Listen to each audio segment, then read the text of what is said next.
I think there is this taboo around self-love. I think in large part because of what you said about people kind of are afraid that they try and control people, and if someone's out there feeling all their feelings and feeling all the benefit that comes with that, maybe maybe they'll be encouraged to do that as well, and it's kind of scary, right?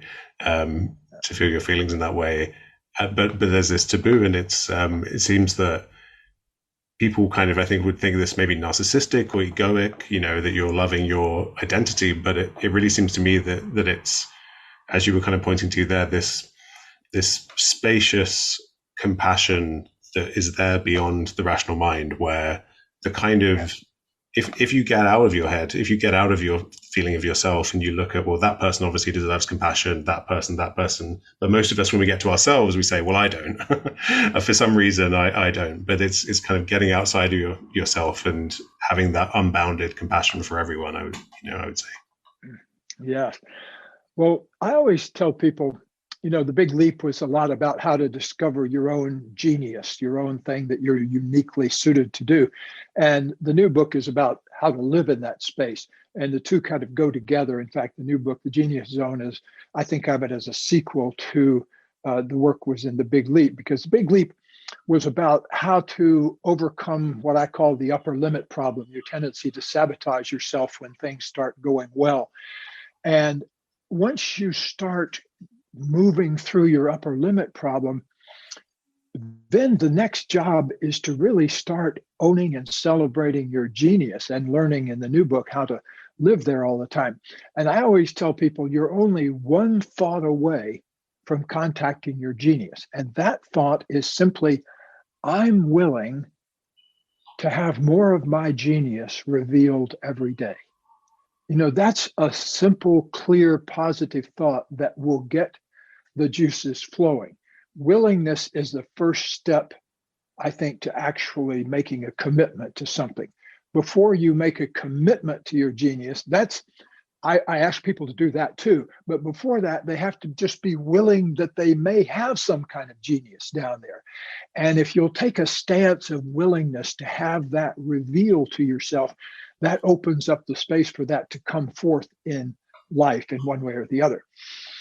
I also think that it's important to make a commitment to your genius. And when people come here, we do these intensive days for executives where, like a corporation might send their CEO, and it's a $25,000 thing for the day where we work with only that one person all day long. And so they come out the other end looking real different when they came in at 8 o'clock that morning. And and that even includes an hour and a half off for a walk and lunchtime. But one of the first things we have them do is we have them go in a room by themselves for 10 minutes and just devote 10 minutes to their genius in the following way. The first thing we have them do is simply breathe, take easy, deep, peaceful breaths. And then once every 15 or 20 seconds, we have them ask, what do I love to do more than anything else? And then back to the breathing. 3 easy breaths, then ask that question again. We ask them to ask it with a wonder. What do I love to do more than anything else? And then as the day proceeds, we introduce more deeper wonder questions like, what do I do that produces the greatest possible results per time spent? And that's another genius question, because it homes you in on what are the most essential processes that give rise to your deepest creativity. So what I'm getting at here is that you're only just a thought away from establishing this contact with genius. I say, take that step, take that big leap, go ahead and have that thought. Go ahead and say, yes, I'd be willing to have more of my genius manifest itself every day. Yeah, I'd be willing to have that, and get a whole body agreement in yourself and watch what happens after that. Because, I get to hear all the time, people give me positive reports, almost too many to respond to, but I'm very proud to say that I do my best to respond to every single fan letter that comes in, or fan email, and always have. So sometimes I don't respond to them if it's something like, hey, I really loved your work. Would you summarize all your other books in less than 10 seconds, please? And then I say, no, I don't think I'm going to do that. But but one of the things that's important in my world is that stance of willingness, because that starts everything. That opens the space. Willingness is one of the superpowers that human beings have that can really take us a long way. Right. And I think in Learn to Love Yourself, you talk about it's not like you actually need to try to love yourself, but you need to be willing to love yourself. And then it kind of happens automatically. Yes, because if you're trying, you're coming from your ego, you're coming from your head. I'm looking for the kind of love that you feel in your body. You know, it's the kind of thing where you feel more space and openness, and usually a pleasant vibration through the cells of your body when you love yourself or love someone. There's that sense of open space, and there's also a warmth to it. Yeah, and it seems really surprising to me that, I mean, I would go as far as to say that it's so effortless. It really feels like the core nature of our mind, and it's astounding that we could be that lucky. It is. We're very lucky. We're not to speak of our luck in being only one of 9 million species that can have a conversation about loving ourselves. That's Right. A very luxurious place to be. That's Right. privilege. Well, and also, I mean, I think part of the reason your book was so powerful to me was it felt like someone was giving me permission to love myself, because there's so much kind of, you know, I do think culture in general tries to stop us from doing this, and just having someone who clearly knows what they were talking about, just very clearly explaining why it's okay. I think I needed that permission, which seems kind of crazy, but I think our culture really does try to keep a lid on this stuff, you know. So I was raised Catholic, and then there's a lot of guilt and shame, and I can only kind of speculate that must have been a kind of, I don't know, a way of keeping everyone, if everyone's feeling guilty and shame, they're quite disempowered. They're not, you know, going to be a problem, really. They're going to be quite docile. But well, yeah, and religion has two big functions, I think, which is, you know, to give people a taste of the divine, a feeling of the divine. But also, if you look back into history, religion has the awesome and unenviable task of organizing a bunch of crazy, wild people, you know. And I think it was only in the 14th or 15th century, if you look back into the different communications from the popes. I had to do this in college. They had a whole thing we had to read on the different edicts of the popes over the year. And there was once a time back in the 14th century, I think, where the Pope had to put out a message that said, you people have got to quit fornicating during Mass, because they were having problems in the back of the room. People would get carried away, and you know, they hadn't seen each other all week, you know, and so they didn't have the kind of restraints that we had. So it's taken now 7 centuries of programming just to keep people from having sex in the back of the church. So you know, there's a lot of programming that has to go on in society to keep people moving from place to place in a civilized manner and that kind of thing. But it comes at a cost, because then we then transfer that and get ourselves confused about, well, maybe nothing about myself is okay. Maybe everything is shameful. One of my colleagues, now passed on, John Bradshaw, he wrote a couple of very big books back in the 80s, one called Homecoming and one called Healing the Shame That Binds You. And he was telling me about, or maybe it's in one of his books, I can't remember, about when he was a little boy, when he was 4 years old and learning body parts. He was in the living room, and he said, he points to his eye and says, "This is my eye." And everybody goes, "Cheer." And he points to his mouth. "This is my mouth." Everybody goes, "Cheer." And he starts to point to his penis. And everybody says, "No, no, no, no, no, no, no." You know, so even the labeling of it has a taboo associated with it. And he came from one of those staunch Catholic families too. In fact, I think he was in training to be a priest at one point. before he got seduced by mental health and becoming a mental health professional. So, but yes, the point is it's not just relative to any particular rhythm, any particular aspect or culture of life, or any particular set of religious rules or anything like. There is a tendency of the human mind, like Freud said, we have an id, an ego, and a superego. You know, we have that conscious way up there. By the way, if you look at the construction of the human brain, it's about the size of a good-sized grapefruit. And it's organized roughly the same way, in the sense that our modern cortex, the one that we're dealing with right now when we're talking to each other, is about the size of the rind of the grapefruit. But then the rest of the brain is that juicy stuff. What's down there? Well, there's our emotions down there. And that's where our deep intentions live. And all of those things that are very important to life, but we don't get a lot of training in how to be with them.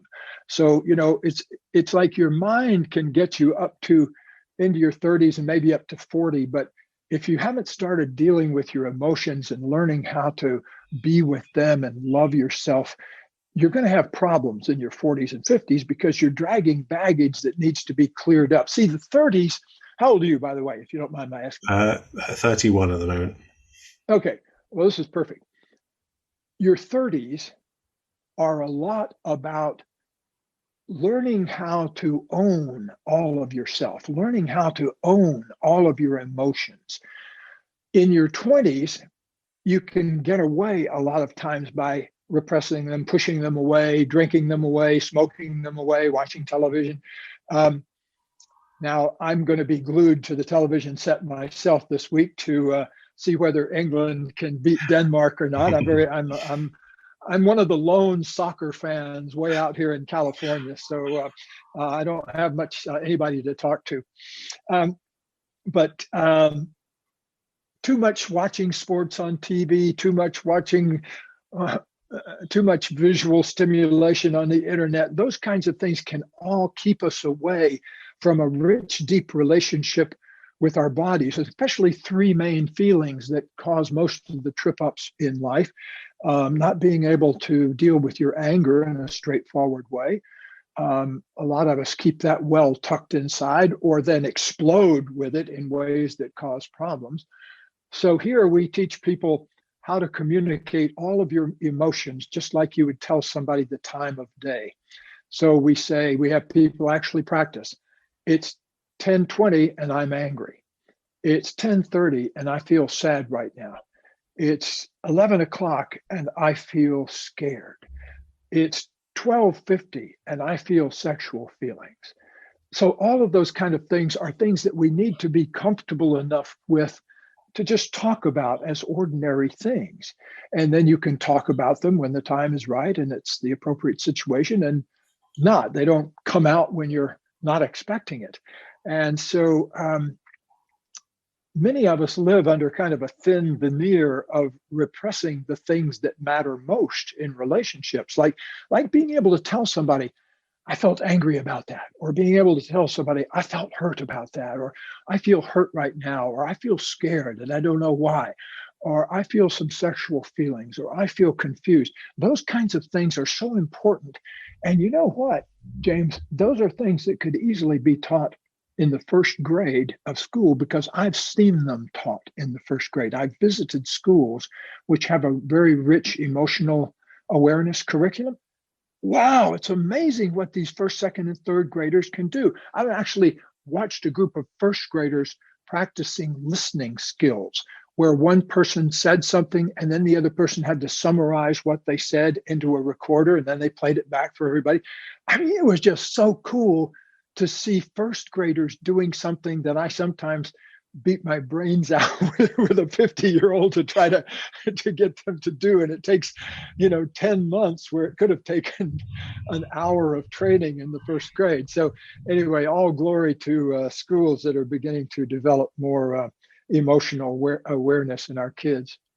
Yeah, and I think that point on on sexuality is particularly kind of, to me, it's very clarifying that of how kind of crazy our culture is, or how these ideas are not in the mainstream of our culture, because you write very beautifully about kind of the clear difference between sexual feeling and sexual expression, where if you're responding to yourself with self-love, the only thing to do is to accept your sexual feelings, no matter what they are. But then, if you don't do that, then you come from a place of resistance, and you write about how you can kind of dramatize these things in your life, and then that's a kind of unconscious dynamic. But if you're responding with awareness and compassionately towards whatever's true, you're being brought into alignment with facts about yourself, and then you're in a much better position to act to act appropriately in the world. But instead, we have this culture that, I guess people have their own issues around these things, and so they're afraid. Generation after generation, parents try and suppress their child's sexuality so that they don't get triggered themselves.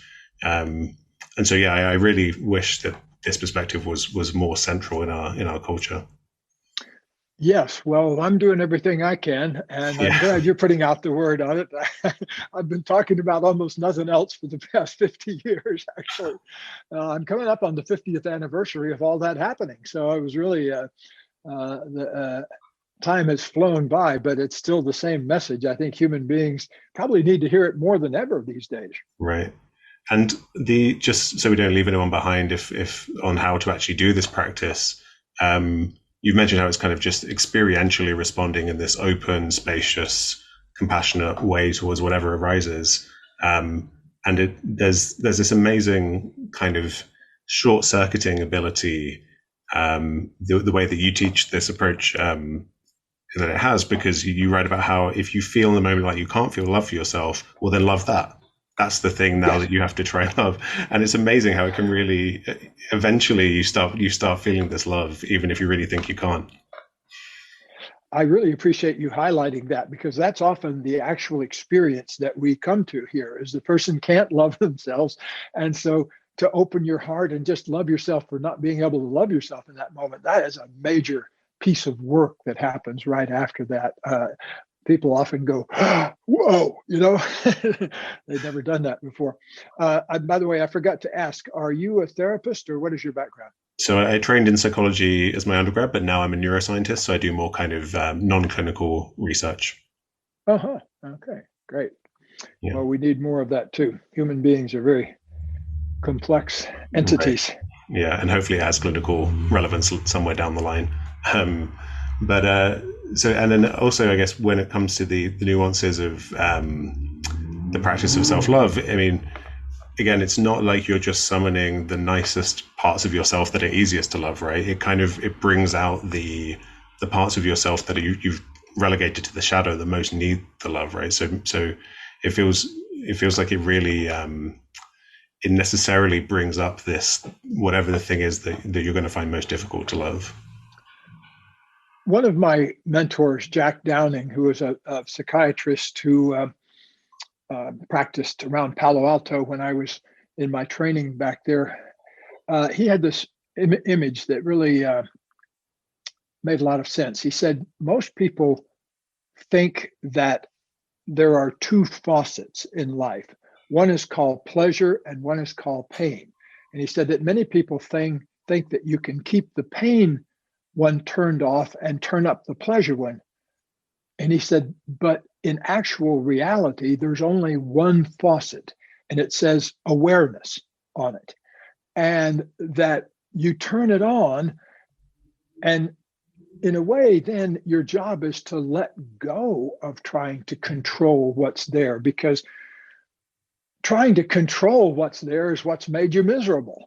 The only way to get free is by opening up and loving what's there, and bathing those things in consciousness and attention and love that you used to bathe in shame and repression.